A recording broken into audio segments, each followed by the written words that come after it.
On the Talkback Show, on the radio, or whatever audiovisual device you choose to use. Welcome to the GBC Podcast, where we talk about the Packers and our hometown of Green Bay.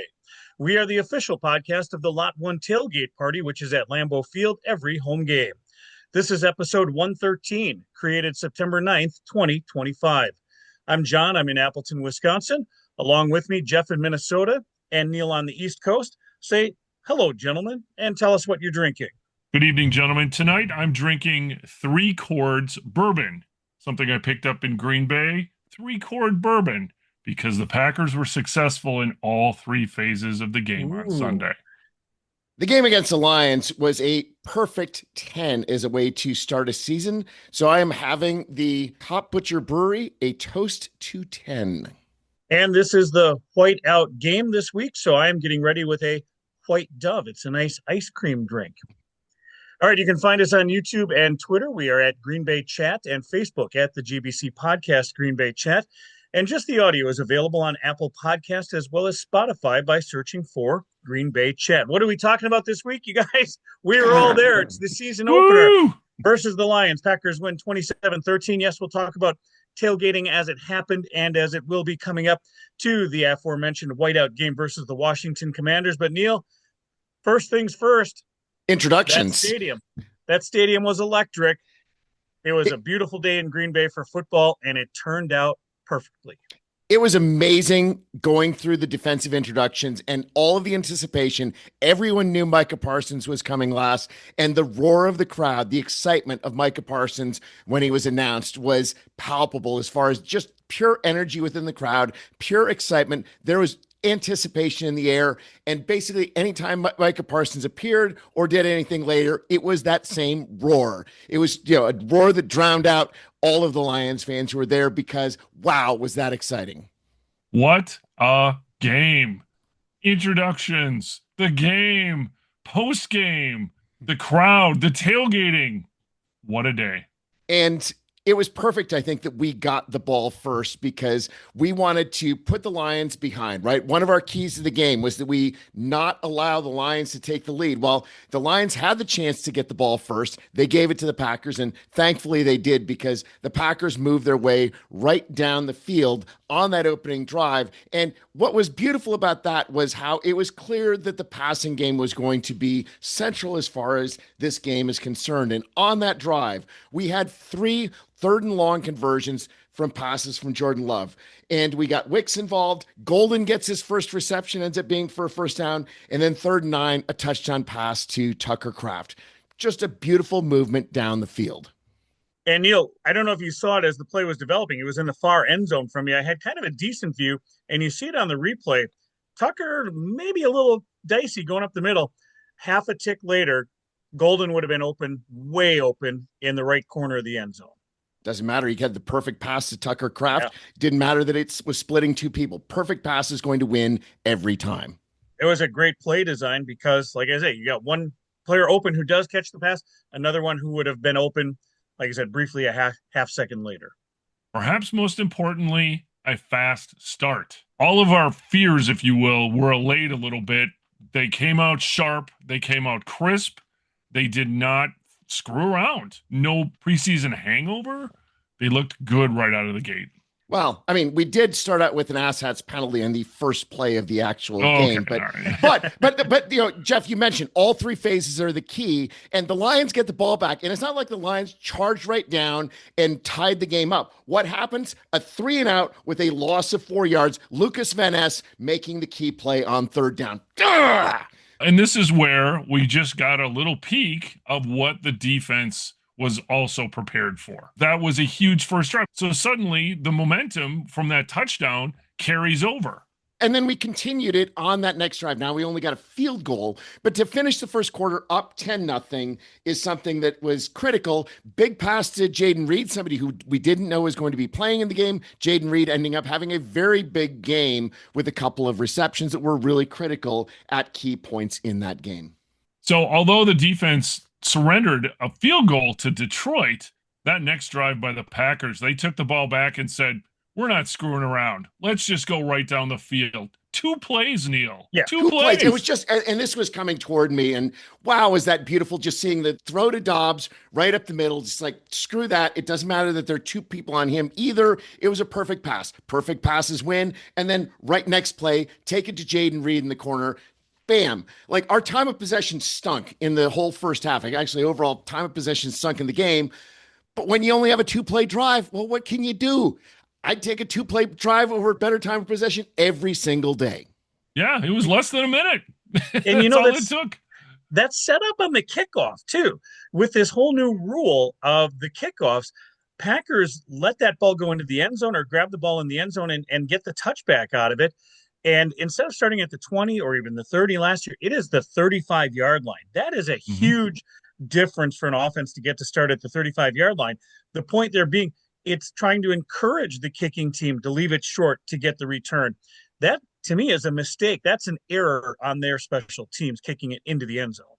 And in contrast, our special teams did a great job in making sure that Detroit was always starting further back. Detroit starting field position. They're 24, they're 20, they're 29, they're 17, they're 32, 21, 8, 27, and 35. The 35 was their best starting field position in the entire game. And yes, Daniel Whelan played a critical role for that in the second half, but the kickoff team did really well as far as the coverage. That was one of our concerns, right? Is that, well, all of the guys who were playing coverage, they weren't practicing special teams in the games in the preseason. Well, John, guess what? The preseason didn't matter this time because the players were sufficiently motivated. Yes, Neil, as you know, literally every fear I had or every prediction I had of this game was absolutely wrong. And I will take that and be ecstatic about the outcome. This team comes out sharp. Every facet, Jeff, as you noted, every facet of the game is sharp. And there's really nothing I can complain about in this game, and we walk away with a victory. Hey, I'll be 100% wrong like that every week if that's what it takes. Well, going back to the special teams, not running it out of the end zone. So finally, we have just a little bit of like situational awareness. How many times have we seen coming out of the end zone and then getting tackled or then having a penalty? So again, that situational awareness saying, okay, we're going to down it. We're going to start out with great field position, and we made them pay. 2 plays. It was only 65 yards. It's sort of a short field at that point. Boom. 17-3. Special teams were great and all. I love special teams not being something that's a hindrance. But you know what's even better? Having a fucking kick-ass defense. Wow, what a game as far as that defense was concerned. That first drive ended up being a signal of what was going to happen in the entire game. We put pressure on. We stopped their running backs. And I think the most impressive thing about screwing up their entire game plan is so much of it depends on David Montgomery and Jahmyr Gibbs. And guess what? Neither of them really did anything as far as the game is concerned. The numbers for Montgomery: 11 rushes for 25 yards. Gibbs, 9 rushes for 19 yards with a long of 14, which means 8 rushes for 5 yards. And basically they did very little as far as the passing game too. 14 receptions for 49 yards total. That's a whole lot of nothing and maybe a fair amount of backwards that's going on with those running backs. We've been waiting for this defense for years. Yeah. And I think hopefully we finally have it because we're getting the front 4 to push. Jared Goff was back there scared, I would like to think, but certainly he had to get rid of the ball. He turned into the Bears offense a little bit with all these dink and dunk passes. The one statistic that I think is fascinating, Jahmyr Gibbs getting 10 receptions on 10 targets for a total of 31 yards, which is an NFL record for 10 or more receptions and the fewest yards. Yeah. Like you said, there were so many times that he just dumped that ball off to Gibbs, and that's his outlet pass. And it tells you right there, that's 10 plays right there, that defense was giving some solid pressure. And the fact that he only gets 31 yards, this defense with the speed is what we have been wanting on this defense for a long time. But there's the other factor, Neil, that they are gaga about. It's not the speed. It's that everybody goes to the ball. And did you see how every play, it was a mob. It's just a swarm. It's like, it's going back to like the 85 Bears, right? This is what it's going back to as far as the swarming of the defense is concerned. And yes, we're not at that level yet. I'm not claiming that's where we are, but yeah, it's like whenever somebody got the ball, Cooper was everywhere, but so was Walker. So is everyone. The people on the line, Cooper with 12 tackles, Bullard and Quay with 9 tackles, but those guys were all everywhere. And that's what made it so short. And going back to the short passing, Jared Goff had 13 completions in the first half for only 75 yards. 13 of 16 for 75. That is controlling. That is preventing the ball from going to their stud wide receivers. It's preventing long passes, and it's making sure everything stays short. And Neil, there's one other stat in that first half as far as that Lions passing offense goes, and it's a credit to the Packer defense. The Evan Williams interception, my word, was that just a beautiful play? It was obviously in part because of Micah Parsons applying pressure. It was because Jared Goff was running scared. Jared Goff did not want to get hit. He knew that he had to move quickly. He knew he had to make decisions quickly. And guess what? When he makes decisions quickly, what does he do? He makes mistakes. But let's not give all of the credit to Micah Parsons, because that was a great interception by Evan Williams there. And it's not a great throw either, Neil. You see it's a low throw. Williams has to go down into the ground to get it. And going back to that point of being hurried, when you look at that play, if he's able to wait another half a step or even pump fake on that throw, two guys are going to be open for him. So that's something he's going to watch on film and hopefully learn from, right, if it works out for him. But for the defense, they're able to look at what they did and they're able to buy in. Playing the position you're supposed to play, going where you're supposed to be going, it works. 4 sacks, 9 tackles for loss, and 9 quarterback hits. What a performance. And notably, all 4 of those sacks were in the second half, right? Second half, the Lions moved the ball in theory a little bit better, but we put pressure on. We get those 4 sacks for 25 yards loss. Goff is still 18 of 23 in the second half, 150 yards. That looks like decent numbers. Take away those 25 sack yards. And then add in the fact that our defense held Detroit's running game to -2 rushing yards in the second half. Detroit had -1 rushing yard in the third quarter, -1 yard rushing yard in the fourth quarter, -2 rushing yards in the entire second half. That is supposed to be the backbone of this Detroit Lions team. It sets up all of the passing. Well, guess what? If you're holding them to negative yards over a whole half, this is shades of Barry Sanders all over again. They had so many more plays than we did on offense, but just so limited them. 3.8 yards per play. That was it. And maybe even more amazing statistic, 4.7 yards per pass. They kept Goff on edge and made the tackles. We've seen before if a dump off turns into 10, 20, 30 yards. But when the ball was dumped off, the tackle was made. It was clean tackles. They swarmed to the ball, and there was no place for these receivers or running backs to go. And related to that, the Detroit Lions in the second half were 1 of 7 on third down. Now, they did convert a few fourth downs, but we were basically making the stops when we needed to make the stops. Realistically, there was only one player on the Detroit Lions team who hurt us, and he didn't hurt us until the second half. And a lot of that was in garbage time, and that was Sam Laporta. Sam Laporta was 75 yards, but Sam Laporta only had 4 yards receiving in the entire first half. A lot of that was when they're playing desperation mode that they needed to score the points because guess what? The Packers had already built up a big lead, exactly what the Lions did to us last year. One of the things we talked about last year, Neil, is needing to put 4 full quarters together as well. And you look at that third quarter for the Packers, at least on the offense, they do stumble a little bit. Now, here's what's interesting. At the end of 3 quarters of play, the Packers are up 17-6. Now, the good news there is we didn't fail 21-7 in the fourth quarter. We actually did pretty well in the fourth quarter and outscored the Lions again 10-7 before we get to the final. The fourth quarter, like you said, there's a little bit of garbage time there, and Detroit gets some points on the board. It continues a streak for them, a scoring streak that, hey, it would have been nice to stop them or keep them out of the end zone. But bottom line is that team comes back together in the fourth quarter and you get the win. I would argue there's a different thing going on in that we basically allowed the Detroit Lions to kill the clock off, right? They got the ball back. They were down 24-6, and they decided, let's do a nice long drive that methodically moves the ball down the field. The Packers were very much in a bend but don't break situation. We'll apply pressure, of course, but we're going to allow them all of that short stuff because that's going to consume a significant amount of time because it's a lot of plays to get down there. And you look at their touchdown drive, it was a 13-play drive to score their touchdown. That's almost as if you're not trying to win the game. You're trying to say, let's at least make this look respectable. Let's make us look so it's not quite as embarrassing as the game actually was. So yeah, Detroit does get the points on the board. Whether it looks respectable, it doesn't matter. The only stat that matters is it's a Packer victory 27-13. It's not positive all the way through though, Neil, right? There are a couple of things that could have been done better?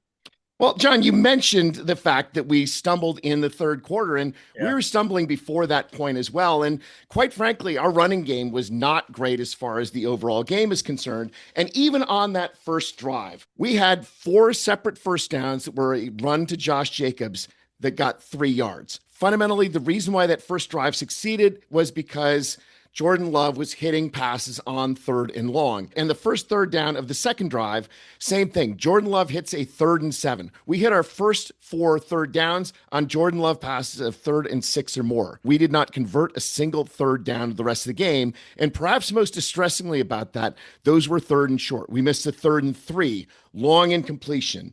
3rd and 1, 3rd and 1, 3rd and 1, 3rd and 2 for Josh Jacobs, all of which went without being completed. And then we had another 3rd and 5 in the third quarter that also we went for the long pass rather than getting the first down.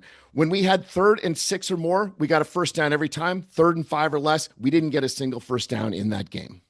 Neil, those are great statistics, and I can guarantee there's 80,000 people who either don't remember them or don't care about them, but they do remember one play in the fourth quarter. And Neil, what was that one play? Obviously, this is the Micah Parsons sack. The whole thing. This is a National Geographic video where you know the lion is going to take down the gazelle, and the gazelle just has no chance. And wow, was that electric. That was Micah Parsons showing what he is capable of doing, how he is capable of fundamentally changing a defense. Now, I will tell you, from my perspective, the crowd was kind of in that little okay, the game's winding down. Am I going to leave with 4 minutes left on the clock? What's going to happen? And all of a sudden, it just erupted. John, outside the stadium, you're right, it erupted. It was super loud, and I was watching it on TV, and we were behind. So I knew something really good was coming up, and I was hoping it was going to be the Micah Parsons sack. Or a turnover, but the sack was better than the turnover. Because there were no fireworks, you knew it wasn't a touchdown. Exactly. So it had to be something. Yeah.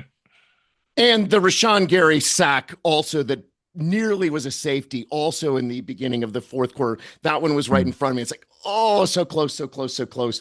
And that ended up, okay, so they had to punt from the 1. That ended up setting up our final touchdown because Jaden Reed had a big return. We started in their 35. Short field, score quickly, make it a 24-6 game, and who cares? This is a glorious day at Lambeau Field.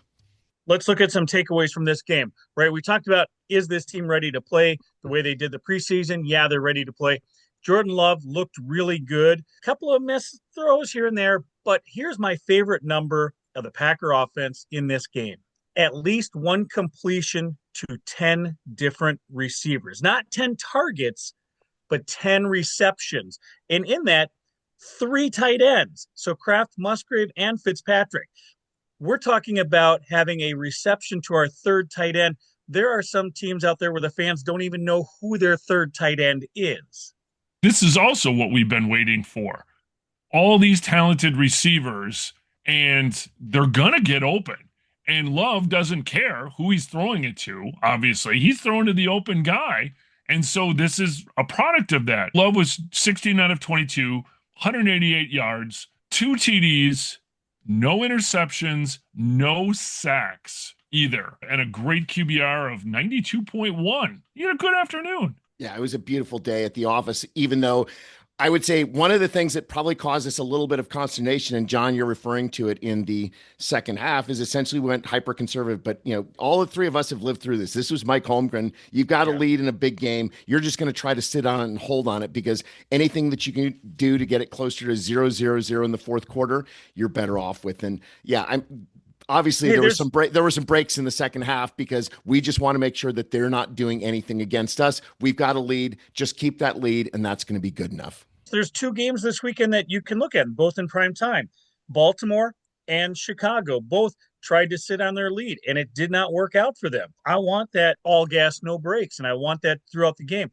And yeah, you're right, Neil. It was frustrating during the Holmgren era. It's frustrating when you see it happen. Fortunately, it worked out for the Packers in this game, and you walk away with the victory.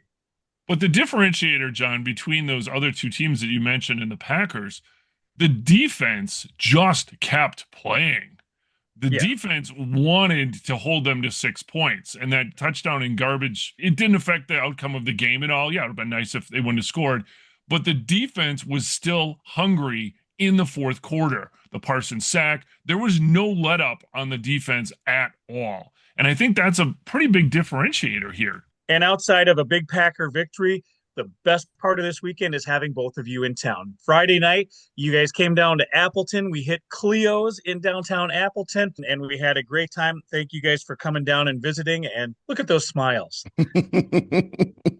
Cleo's is a great place. Downtown Appleton is great. Sorry, Mark, but it's true.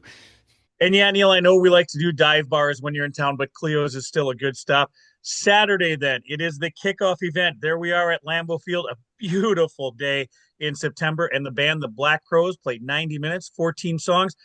I got a lot of opinions on the songs that they played, but all in all, they finished strong and had some of their big hits and just a really wild crowd. I mean, it was a huge crowd for this show. It was a beautiful crowd, and a lot of people are, I would say, more ambivalent about the Black Crowes, but it was a fun show for the neutral as well. And very loud. That guitar was shredded. It was beautiful guitar work. I certainly enjoyed all of those elements. There was energy for sure in this show, and John would be happy it wasn't country. I had a great time because I like the Black Crowes. And our friend Steve joins us as we continue Saturday night. We end up at Schutt's Bar. It's not in the Packer Bar Guide, but boy, it'll get into the next edition. It was a great time for a Saturday night. And Jeff, look at that, another Christmas-themed bar for you. Lots and lots of light, John. And thanks to Steve for joining us. And Steve, thank you for taking me to the game. I got inside for this one. I had a great time. And Neil, one of the other things I really liked about this weekend was the 3:25 kickoff. That means we didn't have to be at Lambeau Field at 8 a.m. for all of the tailgate parties. The non-team owned lots got started a little bit earlier. And our friend Kate, she got her party started, and we did make our way to the Twitter tailgate. It was a very fun time hanging out with all sorts of Twitter people that we've either met online or we've met before, or alternatively, people we met for the first time. And it was a really good group of people. Kate puts out a great tailgate.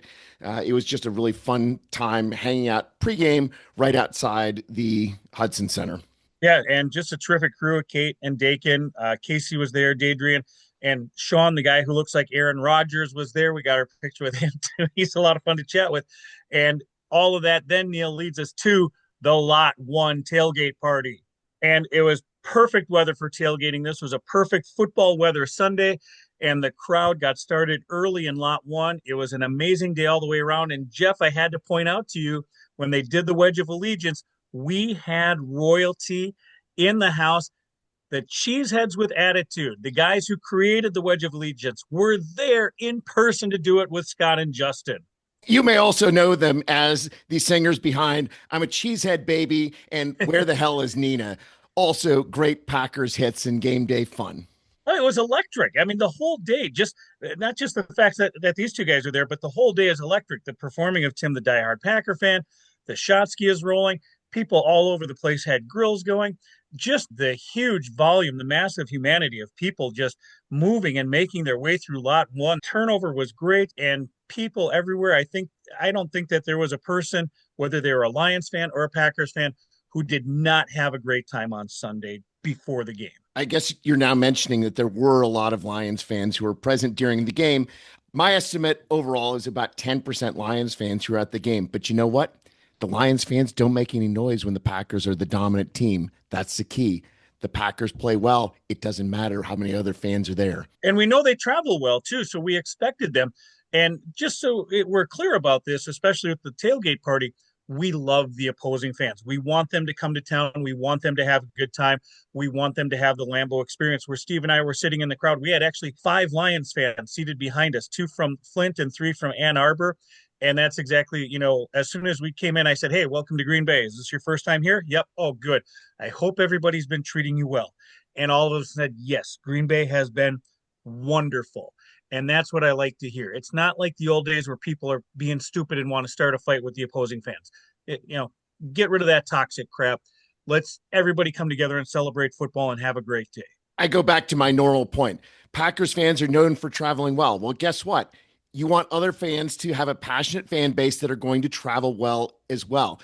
You talk about soccer. One of the things that's great about soccer in Europe is you've got both sets of fans who are there at the game, and the atmosphere of both sets of fans makes it better as far as the fan experience is concerned. I think we've got a much better fan experience in the United States than they do in Europe, where they have to keep the fans physically separated. I think this is a mature approach. It's great hanging out and talking with fans of other teams. We certainly did that on Saturday, Sunday before the game, during the game, and after the game. Opposing fans make the game more interesting.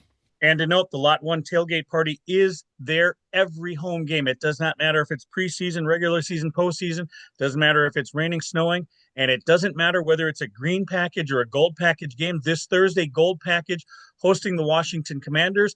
And the parking lot's going to open up at 3:15 on Thursday. And we will be there in Lot 1 to show everybody a good time. So, Neil, the Commanders beat the Giants, the playoff-bound Giants, 21-6. Nice one, I Jeff. love your optimism, Jeff.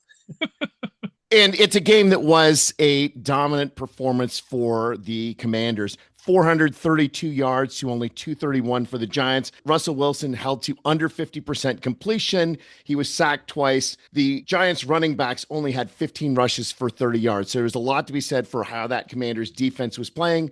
On the other side, Jaden Daniels, 70% completion, 7.8 yards per attempt. The one opportunity as far as the passing game is concerned is Jaden Daniels was sacked 3 times for 21 yards. I'd say the one thing that is a concern, although maybe a little bit less given how our defense performed against the Lions, the Commanders had 32 rushes for 220 rushing yards, 6.9 yards per attempt. So the defense is better turn around and be ready fast for another game against a big rushing offense and a quarterback who's much more dangerous than Jared Goff. But he's much younger than Jared Goff and hopefully prone to making mistakes if he gets pressured. And it's the short week. Neil, as you noted, this favors the home team. I know in my prediction here was I didn't think Green Bay was ready to start the season. I've already been proven wrong on that. Now let's double down on that. Hey, are the Packers really going to be able to take advantage of this short week staying at home? Not only does the short week favor the home team, but the Packers are the youngest team in the league. The Commanders are the oldest team in the league. A short week favors a young team over an older team. We've got multiple advantages. We've just got to make sure that we are ready for that receiver core. Deebo Samuel did have a big game against the Giants. Terry McLaurin, obviously a big name receiver, is going to be ready. We held their receivers in check. I think the biggest thing is there's no Sam Laporta. Zach Ertz is their tight end. Zach Ertz is no Sam Laporta. So maybe we get a reprieve as far as the tight end play. We've got to hold things down, but this is a team that should be ready. They know, again, this is a game that potentially is for the 1 or the 2 seed, and they know what is at stake. We did not win our Super Bowl in week 1 against Detroit. They know what's ahead of them. The Packers are 3.5-point favorites. And I think the coaches will have the Packers ready. They still have this high from Sunday, from beating their foe. But you're right. This could factor in playoff seeding as well. That's hugely important because we want to play the playoffs at home. And if we can start 2-0, that is going to be another statement game and put the rest of the league on notice. And I'm excited because I get to go inside again for this game. So I have to thank my friend Dak, who's going to be bringing me into the game. Dak's going to be wearing his brand new shiny white Micah Parsons jersey. I'm going to wear my old white Reggie White jersey. We're going to be ready for the whiteout, and we're looking for a great tailgating day on Thursday and a great gold package game. Let's get the Milwaukee fans coming up. You've got Sterling Sharp getting his name in the ring. You've got the whiteout. No reason to get rid of those tickets. Let's get Milwaukee. Try to get up there early. Leave work early. Get up to Green Bay. Let's have a great game, and let's go Pack Go. Jeff, Neil, closing thoughts? I really had a fun weekend. Hanging out with you guys, the concert, proving that I'm not just an avatar to certain people from the tailgating community. Got to hang out with my brother. Just had a really, really fabulous time. The victory was the cherry on top, but just the whole experience, unique to Green Bay. And what a showing, and go Pack go. The players noticed the fans on Sunday. The players clearly fed off the energy of the fans, and their statement is, let's keep this going. The fans are clearly behind the team, and they want to feed off of the energy of the fans. If you want to go to this whiteout game, If you go to Ticketmaster right now, there are plenty of tickets that are available around face value. So if you want to go to the game and be a part of that experience, do that. Going to the game is different than watching it on television. I don't care if you get a better view of every single nuance when it's on television. It's a different experience when you're at Lambeau Field. You want to be part of that experience, and you should be part of that experience. Don't complain about anything about the gold package. Just go, have fun, be loud, and make it a great Packers home victory over the Commanders on Thursday. And if you're watching us on YouTube, please hit subscribe, leave a comment. You can find the GBC podcast at Green Bay Chat. That's all one word, Green Bay Chat. We are on Twitter, Instagram, TikTok, Snapchat, Blue Sky, Apple Podcast, and Spotify. And we are on Facebook at the GBC Podcast Green Bay Chat. And you can follow us on any and all of those social media platforms. And may you fully appreciate the magnitude of your impending good fortune. Thanks for joining us. Good night. Good night.